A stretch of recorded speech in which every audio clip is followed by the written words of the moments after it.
o le kāpua inga, i suafa mamano le atua tau tas paia, le atua le tamā, le atua le alu, le atua le angana paia.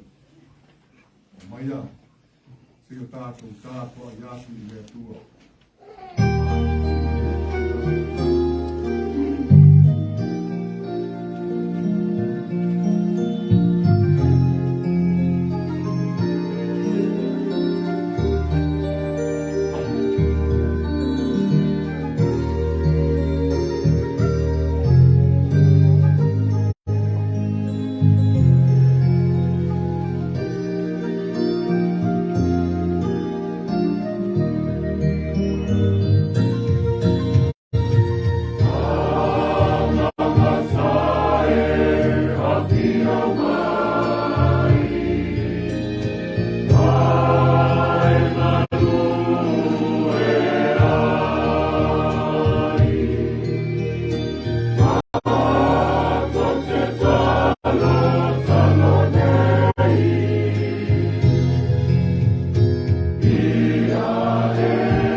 Te whaao i le nei. Ai a whai e tinga ina o tau o no le ami o tonu. Amu ia o tau. A wa fwoi tau te whewhewhi i lola tau whaam tau mai. A wa fwoi le atu wali. Ia ia le rine sua i o so. Ia sau ia pera lo so e tari atu ma le ama luma me rawa ia la so ma e si mai a se o so.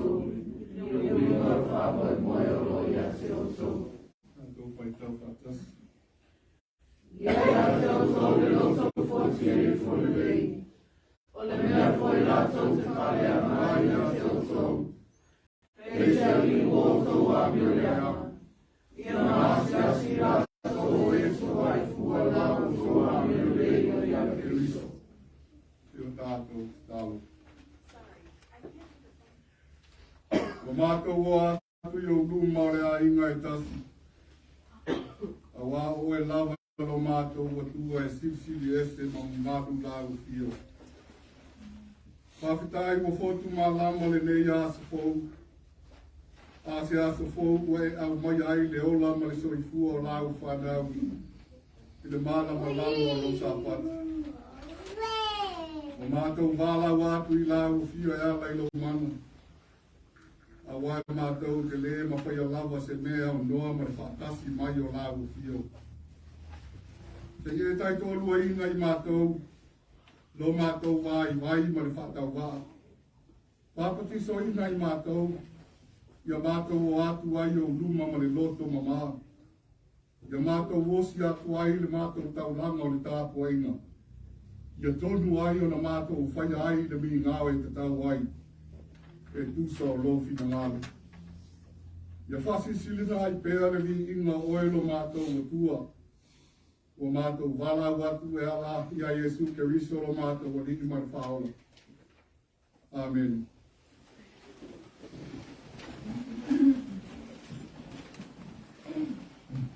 I inga o lea tua e se lau whaa skuma le whaa.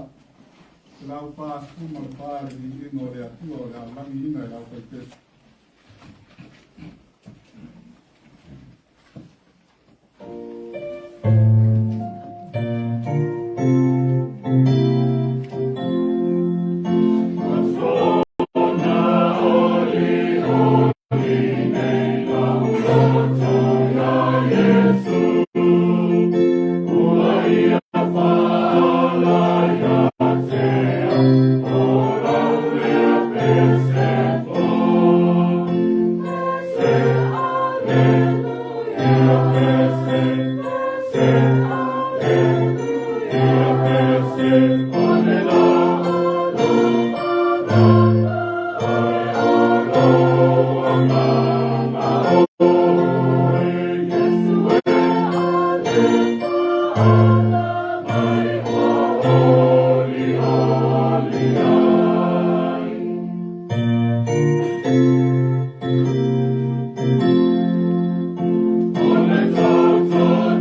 Fatu, awai alofa ina mai I lātou.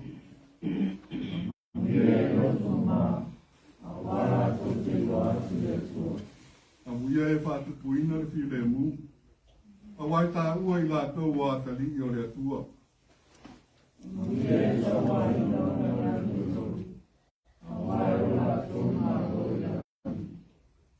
E tā whātasi pai kustu matasi. Yo tō ka lātou upure ama, masa wāia te o tō. Lātou tua ina pepero o tō I lea me ama huma hona wā. Ia whamanuia tele mai le atua le tātou whaitau ma whāna mo longo I vana whionga whaia. I maua te pē ia te ia le vi inga, nei te iau o le whāwawau lau. Amen.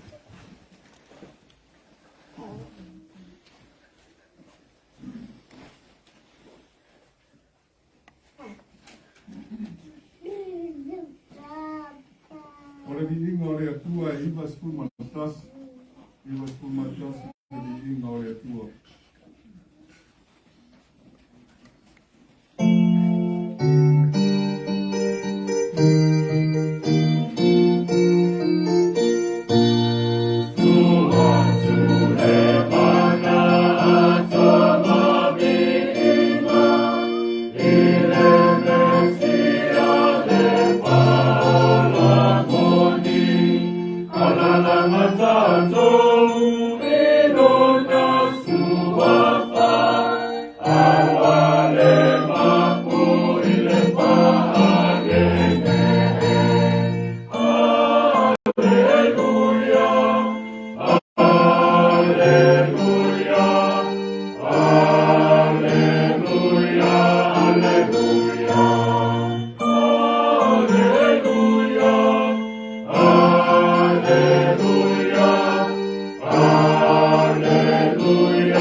Le atua sili se le tamao le whawalau.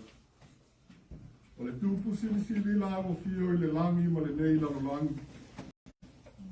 Le aisi atua sili atu nai lo la mo fio. Awa o oe o le atua mamana.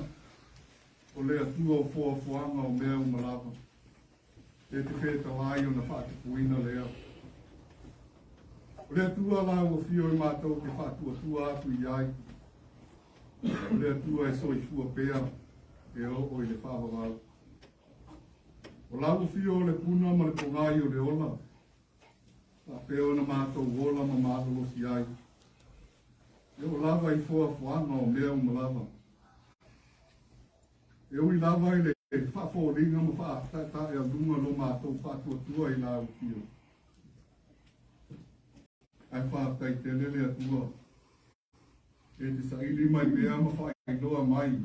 Ua nā o lau i o lau. E mātou te mau ai le ola. O mātou mau a tili ai lau. Whātai lo whasaonga le mupea le ola ma soifua o lau whanau. Ato ai ma lo lavea ina mātou mai le tele o pupua ngā ma whaingatāe whitai yaso whaisa. Whātai wā e mālo fo i fua whanga ma whāmoe moenga i mātou mai le nāwa yasu. O le tangata ma wana sa whaia. Le ala usu atu i ngā ruenga a wā le tausinga o ainga. Le whānau ia o onga mai lātou sa leo whale a wā le whainga o ainga whapea whanau. Whaftai lau pule whaasili le ola man malosi le soifua lau le lei o lau au auna man whatua. Whapea le nofo i alo. No rofa lava lea o lau matisia ai lau e kāle sia. Iau tangata I lau pui ngā lofa lo lātou wola ma lo lātou soifua. Whātai le tamau a inga o whamarianga. Whamanuia mai ai te tonu o mātou a inga. Le whasili-silinga o le mātou whātai, le taulanga o le whaoratanga na saunia e lo warapelo Jesu Keristo. Lawea ina ai I mātou o tangata ang ma toe mau ai I mātou le mawhtanga whaiwhai pēr, ma oe lo mātou o tuasiri. Ne whaiare tangata o le pare a liki o au ngā aruena. Pei tae wa leo ma tasi le putia ma le umeli. Lo mātou o tuai. Wha mole wha maa ngalo mai I mātou wa mātou mua I tau tino atu I o rungu. O mātou lava o tangata I tumu yang sala ma se. E leo mātou a leo mo mātou whare tonu. Mātou whaiaranga ruenga wana se vai ngai whaf. Ai leo ato atoa o na iai o mātou loto mānganga I lona whaatino ina. E leo walo whamai, malo whamahauni ia I mātou. Ai wale tu sai malo mātou kariaka. E lea mātou upo e taulangi ai lo maru CCCAS. Peita, lea liie, o leo matasi lava mo o mātou winga e whaalia I lungo o lau fio. Whama ngalolo mātou le whama auni le whaatino ino mātou kiute te tono a ina. O ngā ruenga, whapea te tono o lau e tale sia. Whama ngaloi mātou o mātou le whaiare ami o tonu. Iai te ime puni ti ai le mātou whaalongo ia o ngā lau fio.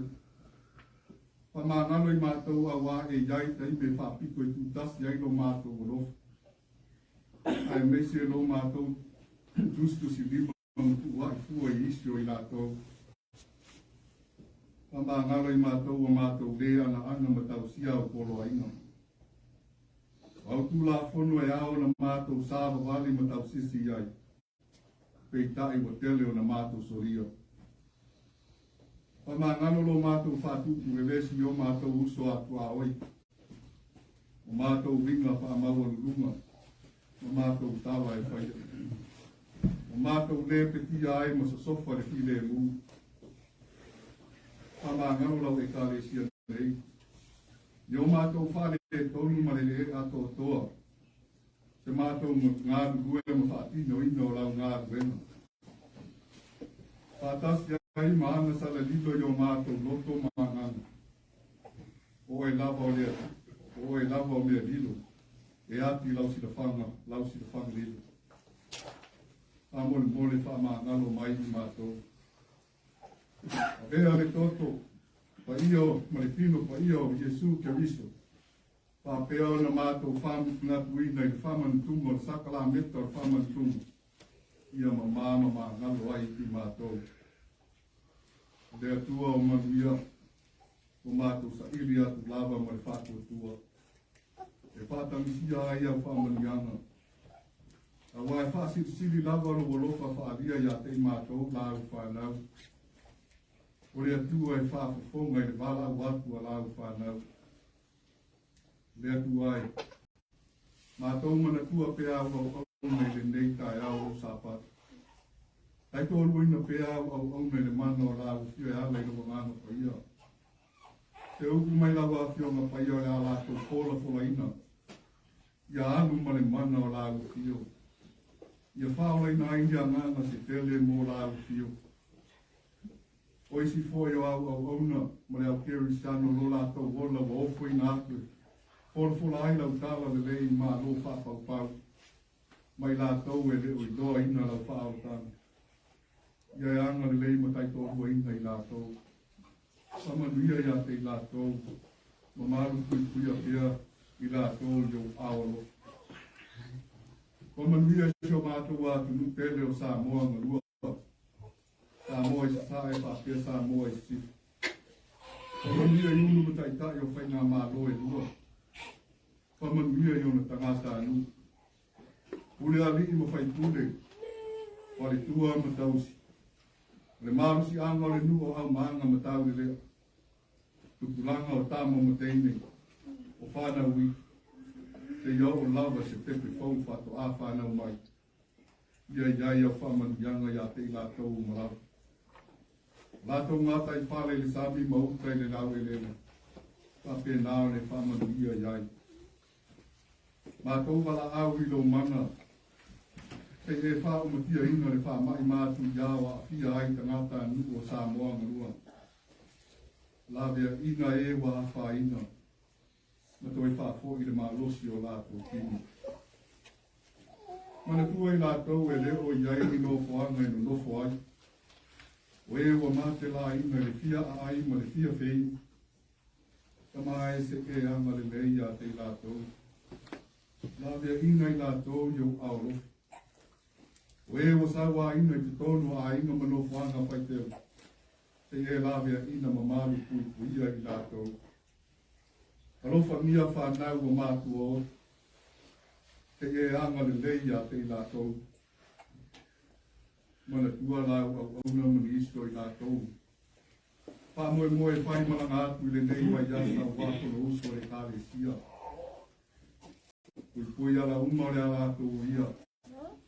Lunga le ea whapea ala tele wawawe I lunga o le lau e lele. Whatau ina I lātou I whanua. Tamanuia ia te lātou. Se aso o I lunga toi taliu mai le whainga malana. E whape nao na maru pui puia I lātou uma I au aoro. Mau e mātou se whailoa inga Fiafia. Ai fo I ale li inga I lāu fio. Mana tua aro ma whanau o Samoa. O e tau tua I vai ngā auna le malo tele. Iso I lātou ia o ngā wāre ki whanau tele ino le potu. Whapea I lātou o whamandia ai I ngā ruenga. A wāle tau singa o mātua. Whanau whapea ai. Mai se e whamandia ia te lātou. Mana tua leo le tāpua inga ka au au auna. Mātua. O nuu a inga me kāre sia. Lo lātou tui maia le muri panga maula le muri lā. Muri vai le au ma le pō. Tāpua ia whaika o whanau ia e manuia o lātou whamoe moema. Whamanuia ia te lātou. Iau au auna mātua ma inga me kāre sia e kusore. Tāpua inga lo lātou whaia maia. Mana tua I lātou e mau ai mai tu mau o pino. Tono whare mai whapea tua o ai. Se a apa ato awa lofa ma whamaro loia te lātou. Wai la aunga tonga whitinga tamai kai maari fo mai. Ia wala mai laila whamaro longa I o lātou kino. Whamanuia ia mātou whanau tusa maro lātou whawhia kai iai ma onga. Whamanuia ia te lātou le poto mare ata mai. Ia maua I lātou le matau I le atua. A wā le amatanga leo le poto. Māru pui pui aro lātou ola. A walawa le iai ni mai mani mala ia whia ai I lātou. Whapongi sā ina o lātou baka. I Fiafianga matu ina naunga o le nei lau langu. Whamanuia ia liki matamai tai whai a onga. Tusa o le ngā ruenga whi tāo le awa o ina ma whaasoa atu le poto. A wā so lātou na manahi manuia. Whamanuia mai le mātou I whonga lei. O lawa ona man whatua. Ta māma ki ngā mātua. Wa fionga I ti a kono. Le māwhitanga ki ngā. Māwhitanga ta mā. O le au whai pese. O le au talavou. Whapea ma le a o ngā sā. Le tu ai. Whatasi ai mo mātou manatu lilo ta ngāta la waia.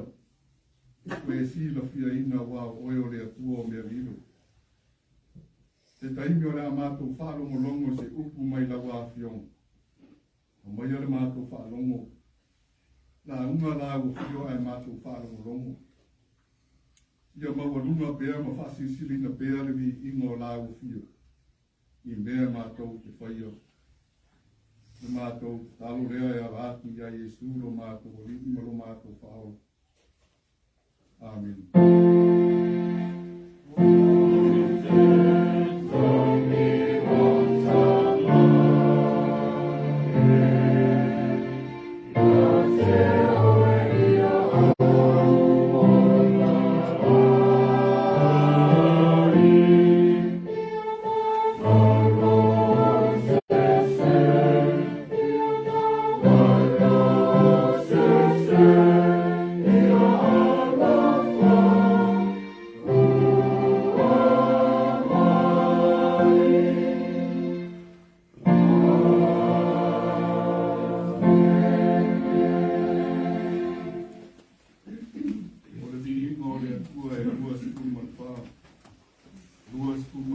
di inga o le atu.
Mori mauina pe ale alofa moti vale o la o fio le liero mātou tamai.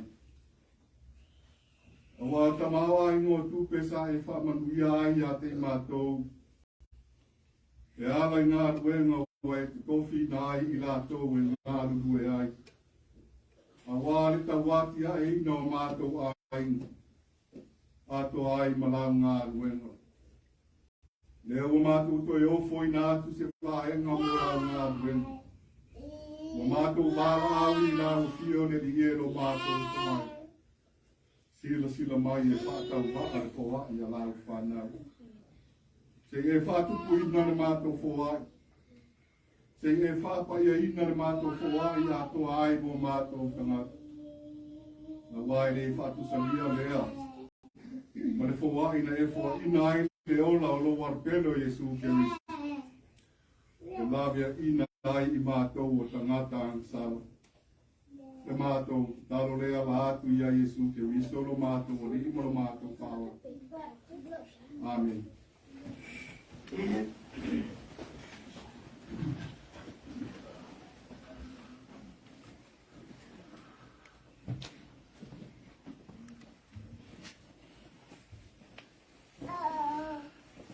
Ai, o que ele lá assim ele vai estar tudo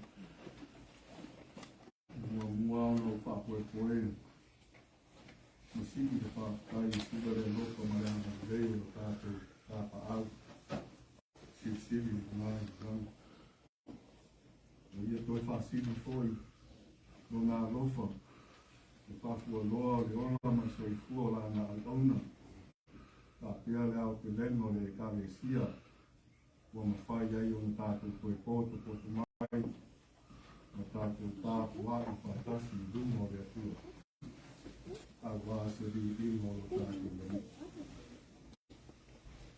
ore la uma le swafa mamano le atua to tas paia le atua le tama le atua le alu ma le atua le anganga paia ua sila atu ia le moto tangata ona mariwa e lea o ia i le maunga ua nofo ai i lalu ona mai ai lea ona soo ia te ia ia whetala i atu maa o ia te lātou o whai atu amu ia o le tātou matua nā o ngei aso usae ma le whasi na manga tusi whaitau aso le kāresia whili ai le whai upu mua ma le lua ma le vāenga o le whai upu e tonu mai le tusi sa tātou whaitau ina ma tai o i tona mta upu e lima rea o toi whaitau ina o sila atu ia e le motu tangata ona maliwa e lea o ia i lupi le maunga o nofo ai i lalo ona mai ai lea ona soo ia te ia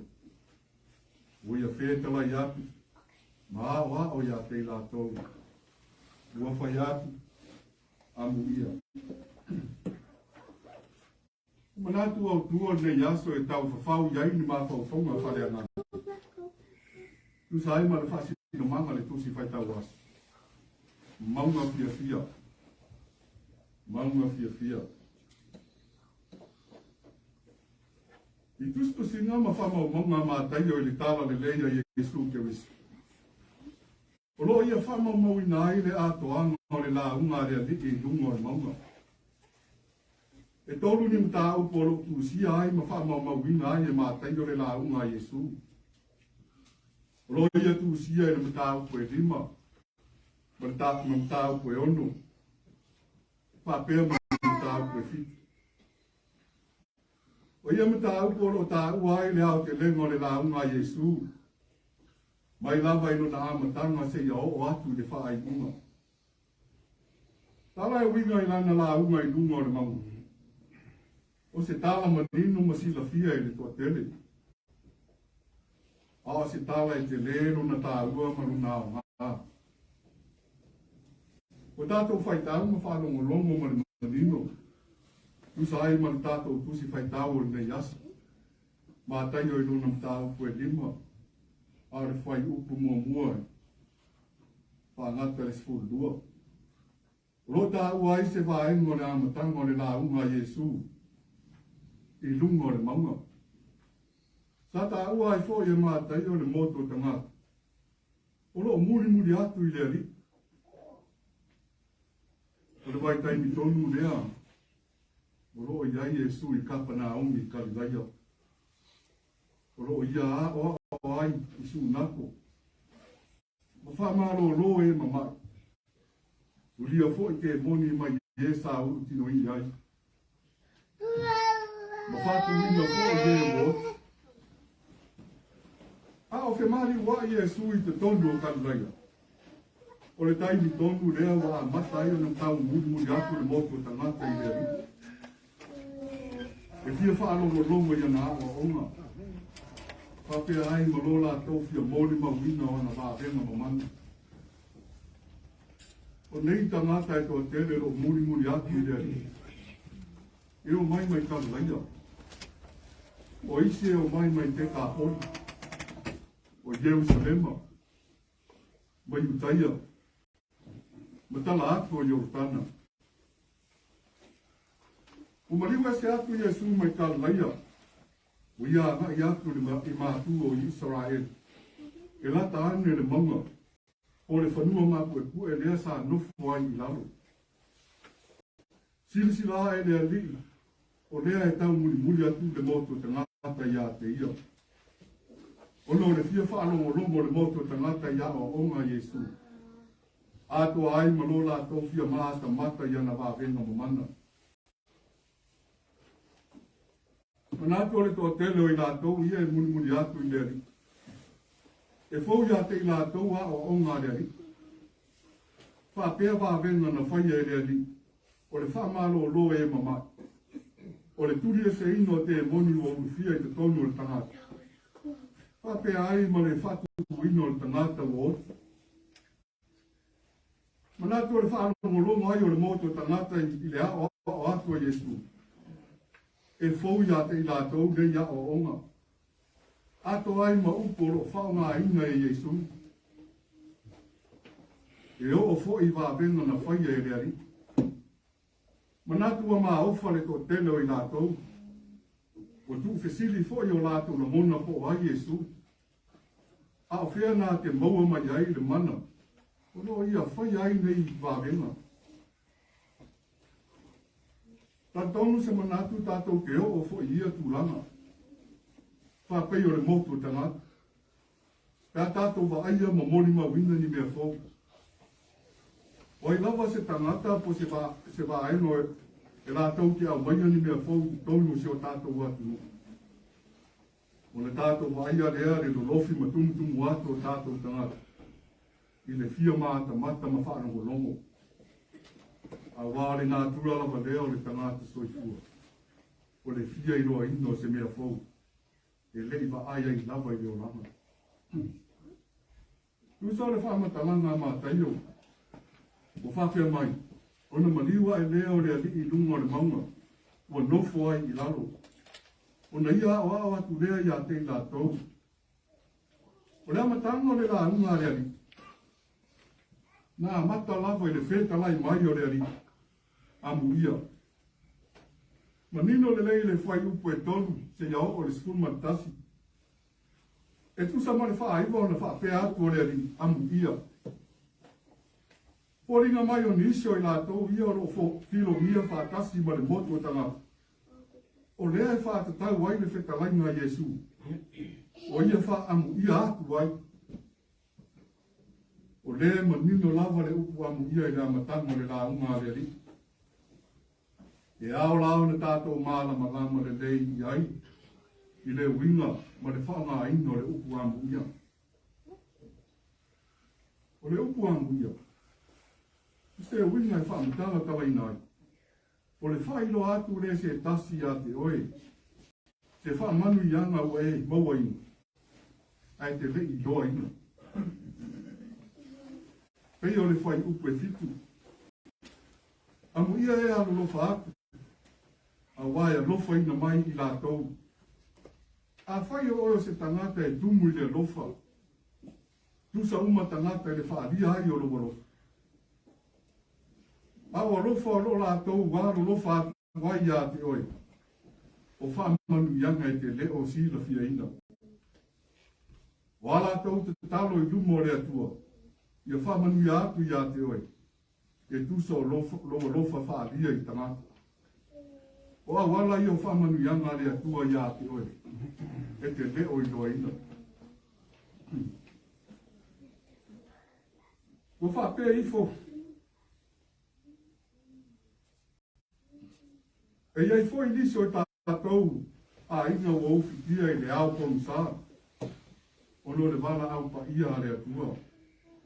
O tātou na mona I pea le loto whaanoa noa. Ono māwhutanga māwhana o mōtu sia. Aore whetalainga Iesu le whai ukwe wha. Amu ia e whaanoa noa. A wai wha mawhana whanaina I lātou. E le mawhai o na kuua e le li ilana whanau. Ia mawhatia mati ngā ina. E moni o se mawhutanga o mōtu sia. O se mea whaangalo ngata. A lea o tau tino mai Iesu. E o lawa I le tangata whaanoa noa. Nā te maua ina whaamanu ianga. O le whaamawhana whananga mai le nganga pa ia. Pai mai le au tua ne yaso. Mauga Fiafia. Mauga Fiafia. Mauga se tasi leo fuafuanga le atua na fuafua ina I dungo le nau ele ele. Nā te le I whaia lava se me le aiso nā mai I le tangata na I whaia. Te le au ngā le mauga I tangata. Mauga E maru kuikuia. Mai ai tangata mai a whā, mamatangi maru rosi. Lawea ina I fo I tangata mai lo ronga mga zolo. Awai la tau te suru whai atu I lunga o mamu. E maru kuikuia ai. E siri fo ilo nā o ngā I tangata fo lau I le vasa. Awai wha ilo ai se motu kāwa aia. Se tumu maunga. A manatu e fia whaamutala I nā ai le winga o lea manatu au tu. Ko ringa o roa whaat tau tonu lawa I le maunga lea na la unga I le ri. O se whaamanu ianga o whailo atu e Iesu. Ua wha o Sofia ai le nganga fia o I lātou. Ua wha te tau tonu I ai le whetalai ngā le ri. Amu ia. Pāpea fo I lātou. Ia lātou whaia masawa wadi ai. O se fiafianga ua Fatu puina I dungo le maunga. E ala I whaamanu ianga. O lea maunga sala au ngai lea li ua tā ua lea maunga o le maunga o whaamanu ianga. A tonu le mafua anga lea o whaingoi ngai. Lea maunga o le maunga o whaamanu ianga. Ono le la unga whaamu ia lea li. Ro au maia maafi fi mai ai whaamanu ianga. E iai foi I maunga o tā ua le kusipaia. Tā whaamanu ia ai le atua le tamata. Whia ngainga le atua mano na nuo Israel. O lea whia ngainga na o sia mai lungo le maunga o Sinai. Ao taita ina e mose. O lea sa whaamanu ia ai le atua ia Israel. I le nuo kanana. O lo tawhi ai le susu mare. Mana tua le maunga o Moria. Sa tofu I nai e le atua le Fatu atua Apir Amo. Lona tali pele e toa tasi o Isaako. E whai ai le tau ranga I le atua. Pei ta isa lawea ina e le atua Isaako. Ma Fatu nuina Apir Amo. I awane I o.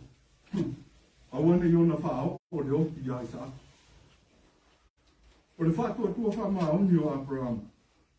Sa whamanu ia ai le atua ia te ia. Whamanu ianga le atua ia Abrahamo I lungo le maunga moria. O le a Fatu ate le ina lana whanau. E pei o le oni o le sang. Mo fe tu o le lana. Today's message is taken from the scripture we have read. And it is entitled Happiness Healed. The story of Jesus' sermon on the Mount of Beatitude, where he shared the blessings that come with some situations we face as humans and as Christians. Jesus' sermons focus on things that could be negative, but it was a way for blessing to come.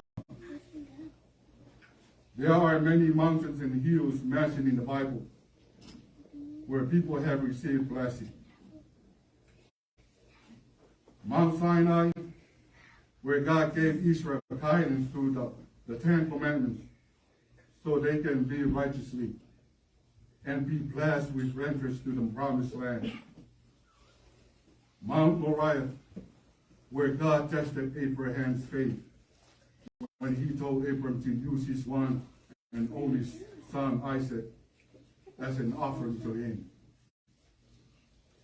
For Abraham's faithfulness, God blessed him to be the father of nations. His descendants were as many in the sky and the grains of the sand. Do you know of any other hills and mountains where God gave us a blessing? Let us ponder on Mount Calvary, a place of so much sadness. However, it was a place where God gave us his blessing. When our Savior gave his life on Mount Calvary, it became the ultimate happiness hill. Because the happiness greater than that we have received through his sacrifice. What greater happiness is there than the one we find in everlasting life? Such as a blessing how God turned his cursed place into beautiful place where ultimate blessing was given. E kale si ai. Manatu le maunga o kale wara ia. O le maunga Fiafia mo ni lava lea. Awai ui o se maunga maa ka ngā. Awa sa wha tautau I nai lo tātu wali I whaoi. Ane maunga sili o na tā ua. O le maunga na tātou maua ai le ola e whāwau.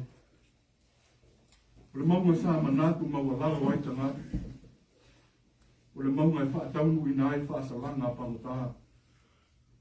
Ai peita, o le maunga wa tātou maua ai le whaamani anga. Sili o na tā ua I leo langa o le tangata ke wisianu. O le maunga sa whaasusuru ina mai ai le mara malama o le atua I a te tātou. Le whaora tanga lea o sau ia e lo tātou wali whaoi. O Yesu ke wisu. Tātou te tausi ni o ai le maa lolo na tamaa. Whapeo na ia awa o ina ai tātou I lungo le maunga o whamani anga. Ua sila atu ia e le moto tangata. O na maliwa e lea o ia e le maunga. Tofo ai I lalo. Ono maa te ia. O ia whekalai atu maa o ia te lātou. Ua whai atu. Amu ia. Amen.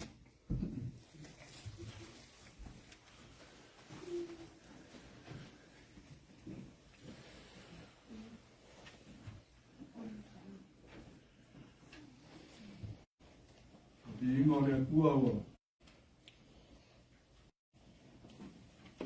Tau ia lau whai pese. I ingo le atua e se lau onu spuma le ono.